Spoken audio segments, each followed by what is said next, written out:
afternoon, guys. This is George from Florida Park After Dark.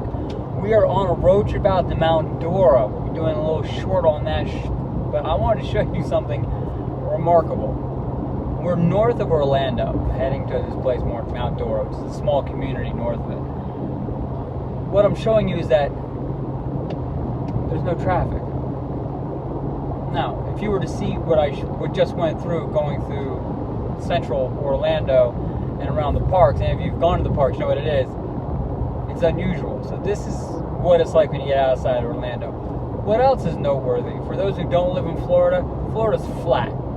There's no hills in Florida, except for out here. There's actually rolling hills. So I just thought I would share the fact that even in the state of Florida, we have hills. It is not perfectly flat. It's amazing. So we're almost at Mount Dora, about 5 miles out. When we get closer in, I'll be doing another little short on that to have a chance to see what that town looks like. And then after that, guys, we're heading into the parks.